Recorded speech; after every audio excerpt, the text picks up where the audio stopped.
ان في اجهزه داخل الدوله مرعوبه من القرار ده. انت دلوقتي لو قاعد مستهين بالقرار ده، في اجهزه مرعوبه منه. انت عارف يعني ايه يتشال الدعم خالص كده والشعب يتساب كده ياكل بعضه؟ ففي اجهزه خايفه ان السيناريو بتاع الشراره والانفجار يحصل. وعلى راس الاجهزه دي المخابرات العامه المصريه مرعوبه. المخابرات العامه المصريه مرعوبه ان ده يحصل.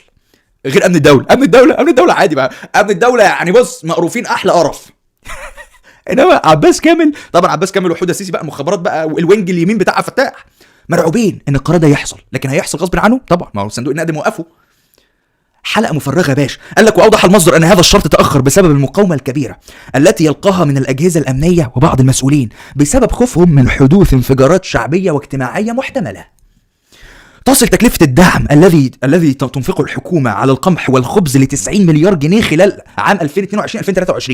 عشان تفهم ليه صندوق النقد عايز الدولة تسحب ايديها، لان مصر دلوقتي بتدفع 90 مليار جنيه على دعم الشعب. ده مش عشان مش السيسي اللي بيدفع، ده حاجة موجودة من ايام يعني من سنين سنوات. مبارك كان بيدفع، واللي قبل مبارك كان بيدفع، وبعد الثورة كان كله كان مش السيسي اللي بيعملها لك، ده حقك. فالنظام المفروض عليه ان هو يدفع 90 مليار جنيه لدعم الشعب. صندوق النقد قال له لا يا باشا، ال 90 مليار دول انا اولى بيهم يا مالك يا صندوق نقد.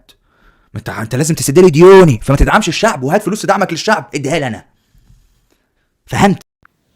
السلام عليكم ورحمة الله وبركاته. عاملين ايه؟ يا رب تكونوا بخير. عاوزة اقولك يا علي، ان شاء الله اللي في دماغك عمره ما هيحصل، انت ومحمد علي وكل الناس اللي بره. كمان يا جماعة، علي المهدي بيقول ان رغيف العيش هيوصل ل5 جنيه. عاوزة اقول ان علي المهدي طالع بس علشان يحبط الناس وعلشان يسخن الشعب المصري انه يطلع ثورة تاني من جديد. طبعا عمر الدولة عمرها ما هتشيل الدعم على الناس ولا على المواطن اللي هو محتاج الدعم. وطبعا عمر رغيف العيش عمره ما هيوصل ل5 جنيه زي ما انت بتقول يا علي، يعني بالتالي كده وسعت منك شوية. ما تطلعش بقى كل شوية انت ومحمد علي ونرمين عادل ودينا الحناوي ومعتز مطر، يعني تحبطوا الشعب المصري علشان نعمل ثورة. عمرنا طبعا ما هنعمل ثورة، حتى لو حصل ايه برضو مش هننزل ولا هنعمل ثورة ولا هنخرب البلد. كمان بتقول ان مفيش استثمار في مصر والناس خايفة تحط فلوسها في مصر في الاستثمار.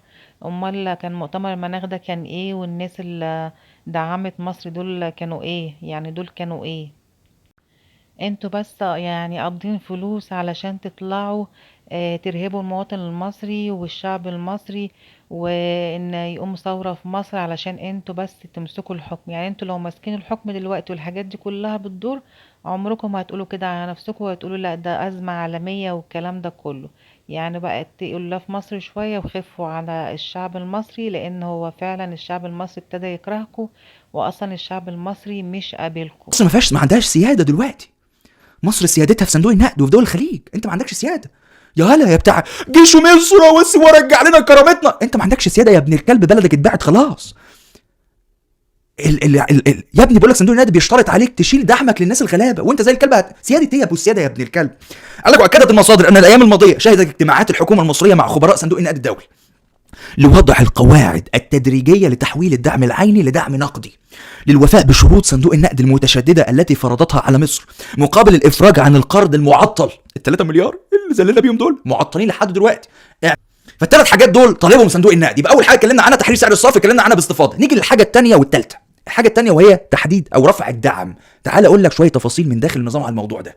قالت مصادر مصريه خاصه ان الحكومه المصريه في طريقها لتحرير سعر الخبز والوقود والطاقه ورفع الدعم عنهم نهائيا الشهر المقبل بدايه العام الجديد. الخبز والطاقه والبترول او الوقود. يعني الخبز انت عارف يعني كده، انت عارف لو اترفع الدعم عن الخبز ده، انت بتجيب الخبز بكام يا بكام قرش دلوقتي؟ انت عارف لو اترفع الدعم عن الخبز ده بس الرغيف ممكن يوصل لكام؟ هيعدي ال5 جنيه. جنون. دي اشتراطات صندوق النقد. عارف يعني ايه الدعم اترفع عن رغيف الخبز اللي بيجيبه ب5 قروش ده تقريبا دلوقتي؟ هيبقى 5 جنيه. هيبقى ب5 جنيه. هتجيب منين يلا هتجيب منين يلا؟ والله بتقهر عليكم يلا، والله على خلفوكم. ده اشتراطات صندوق النقد. ده مش الخبز بس والوقود. فالراجل اللي بينقل لك بقى الدقيق والبتاع هيرفع هو كمان السعر، فبدل ما يبقى 5 يبقى 7 8 و9. انت داخل على جنون يا عيني. وانت بتكئبنا؟ لا انا بقول لك عشان تبدا تحضر نفسك من دلوقتي اللي انت داخل عليه ده.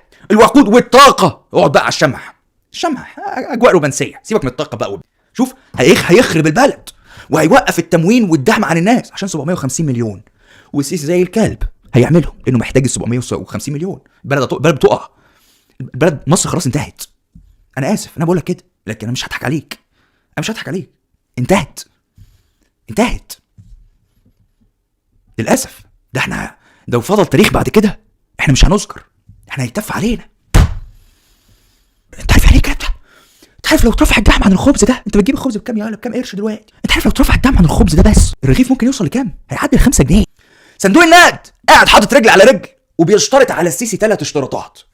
عشان كده بقول لك شهر ديسمبر ده مدعكه، مدعكه المدعكه. لو عدى على خير ابدا شم نفسك، لكن هو هيعدي، كل حاجه بتعدي طبعا، بس هتعدي على وشنا، لان القرارات اللي هتطلع. خليني اقول لك صندوق النقد طالب ايه من السيسي؟ 3 حاجات. فانا لو هتسالني انا ما اظن ان في لعبه هتحصل فيها، لكن لو جيت بصيت على صندوق النقد مشترط الموضوع ده. لسه صندوق النقد خايف، مفيش حد، والمستثمرين خايفين يخشوا مصر لان السعر يا ابني، ده المصريين نفسهم مش واثقين في البلد دلوقتي او في النظام. عايز واحد اجنبي يجي يثق في السيسي او يثق فيك؟ انت عبيط يالا. ففي مشكله كبيره جدا. صندوق النقد عارف ان النظام لو فضل ماشي كده ممكن ما يعرفش يجيب فلوسه، صندوق النقد ممكن ما يعرفش ياخد فلوسه تاني من النظام. فمشترط على السيسي 3 حاجات دول: 1 تحرير سعر الصرف بشكل كامل، وان الدولار يتساب للسوق وللشعب وللعرض والطلب. 2 لا مؤاخذه 2 رفع الدعم نهائيا عن اسمها ايه، العيش والتموين. رفع الدعم نهائيا عن الحاجات اللي كانوا بيساعدوا بيها الناس الغلابه، اللي هو التموين والعيش والدعم والحاجات دي، وتحويل الدعم العيني لدعم نقدي. عبيط كده، ودي ليها برضو حاجه فاهمها دلوقتي. ده 2. 3 عمل استقرار سياسي في البلد، ودي برضو بدأ التحرك ليها وهوريها لك دلوقتي. يبقى 3 حاجات شريطها صندوق النقد عشان يبدا يمشي القرض. ال3 مليار دول يدخل منهم جزء صغير بس، يعني الكلام دلوقتي على 750 مليون من ال3 مليار. ال3 اشتراطات دول عشان صندوق النقد بس يصرف لك 750 مليون دولار. صندوق النقد دلوقتي احنا حياتنا كلها متوقفه عليه. يعني صندوق النقد ده لو اختفى بكره خلاص كل سنه وانت طيب. صندوق النقد دلوقتي كان مدينا 3 مليار المفروض اتكلمنا عنهم كتير، واقف دلوقتي بيهدد السيسي طبعا ان هو مش هيصرف له حاجه من ال3 مليار دول. طبعا الواد اللجنه الغبي كان فاهم ان ال3 مليار دول طالما طلع كده خبر ان صندوق النقد وافق على 3 مليار هيجوا له في البنك تاني يوم. لا يا ابن العبيط، ده انت دلوقتي قاعد بتتحايل على صندوق النقد ان يصرف لك الدفعه الاولى من القرض ده بتاع، وافتح كده على الشبابيك دخل لك هواء، نسمات الهواء دي، وسيبك من التكييفات بقى، يبقى خبز وطاقه وقود. هيتم رفع الدعم بامر من صندوق النقد. طب لو ما عملش كده يا سيسي، يا حلو سيسي ممكن ما يعملش كده، لو ما عملش كده مش هاخد القرض. خلصت. قال لك وبذلك فسيتم التخلص من الدعم العيني لجميع السلع بشكل نهائي. يبقى بدل ما انت كنت بتروح تاخد تموين وبيديك ازازه زيت وكيس مكرونه وكيس رز، لا هيتشال عنك كل ده. وهتاخد ايه؟ هيقول لك خد يا ولا 100 جنيه وهم شبرق بيهم على نفسك.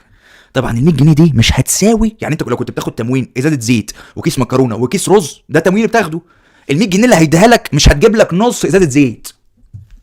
يبقى كده وضحك عليك. قال لك انا هبدل لك الدعم من عيني لنقدي، لكن النقدي مش هيجيب لك اللي العيني كان بيجيبه لك. العيني ده انت كنت بتضمن ان في سلعه في ايدك، انما النقدي ده هيديك ورق ملوش لازمه، فيتلطش على وشه بس مرتاح دلوقتي لانه مش فاهم اللي بيحصل. انا بقول لك ده الجاهل مرتاح والله، هيتفشخ او هياكل قفا بس يعني الجاهل مرتاح يلا والله. ده جدول صندوق النقد. انا ليه قلت يا نهار اسود؟ ده معناه ايه؟ انه مش هيدي فلوس للسيسي طالما مصر ما جاتش ضمن الاجتماع. معنى كده ايه؟ ان السيسي ما عملش الاجراءات اللي هم كانوا مشترطين عليه. فلازم ليه؟ لان عبد الفتاح ما عملش الشروط المفروضه عليه من صندوق النقد. فكان لازم التحرك ده يحصل دلوقتي بسرعه عشان يتم ادراج مصر على جدول الاعمال ده بعد ما اتشالت منه. يبقى انت دلوقتي بتلعب في كام ايام، في كام يوم؟ احنا بنلعب في كام يوم؟ النهارده 6 ديسمبر، يعني احنا بنتكلم في 10 ايام عشان الاجتماع ده يحصل. ايه اللي هيحصل اليومين الجايين؟ طلع بيع يا اي حاجه قدامك. امبارح قلت لك ايه؟ وحياه امك لو حد جه عرض عليه الاهرامات وابو الهول وقناه السويس هيبيعها. ده يبيع الشعب نفسه، خلاص النظام بينهار. والله حياه امك لا يبيعك يا رياض انت وامك، والله لا يبيعكوا يالا. انت بتضحك يالا، انت داخل على مصيبه سود يالا، والله هيبيعكوا. قطر قال لك 2.7 مليار دولار. اوعى تفرح وتفتكر ان الفلوس دي جايه بكره البلد، لا يرحمك. الفلوس دي مش هتخش البلد الا لما يحصل التعويم. ما هو القطريين دول عايزين يعرفوا هم هيدوا البلد كام. يعني ال 2.7 دول لما يخشوا بالدولار هيبقوا بكام جنيه؟ فالقطري ده مش عبيط عشان يدخل البلد بقيمه جنيه قليله وبعد كده يجي يحولها بعد كده يبقى خسر ال 2.7 مش عبيط. فالفلوس دي هتستنى. كل الاستثمارات مفيش حد يدخل فلوس استثمارات جديده، كله هيستنى لحد ما التعويم يحصل، كله هيستنى لحد ما قرض صندوق النقد يمشي، لان ده يعتبر موثوقيه بالنسبه للاقتصاد المصري. فالفلوس دي كلها بتتباع على الورق، شركاتك بتتباع وحكومتك بتتباع وبلدك بتتباع على الورق، لكن الفلوس مش هتخش لك الا لما يحصل الاخراج. واللجان والسيساويه والبتاع بتوع الاعلام المصري فرحانين قوي، اكتشفنا حقل غاز جديد، الله اكبر يا مصر، حقل غاز وربنا استجاب لدعواتنا وحقل غاز جالنا مش عارف منين. اولا مش انت اللي اكتشفت حقل الغاز، مش انت اللي اكتشفته، شركات اجنبيه انت مشغلها بتنقب لك على الغاز والبترول. انت ما اكتشفتش حاجه، مصر لم تكتشف حاجه، الشركات الاجنبيه هي اللي اكتشفت حقل الغاز الجديد ده. خد بقى التقيله، خد الاجمد، الشركات الاجنبيه اللي اكتشفت حقل الغاز الجديد ده هتاخد 90% منه، لانك ما عندكش حد ينقب هو اللي يلاقي لك خط الغاز ده او هو اللي يلاقي حقل الغاز ده. لو كان عندك شركه مصريه بتنقب وكانت لقيت هي حقل الغاز ده على ارضك مصر كان هيبقى كله ليك. انما انت ما عندكش حاجه، لا عندك مصانع ولا شركات بتفهم ولا عندكش حاجه خالص.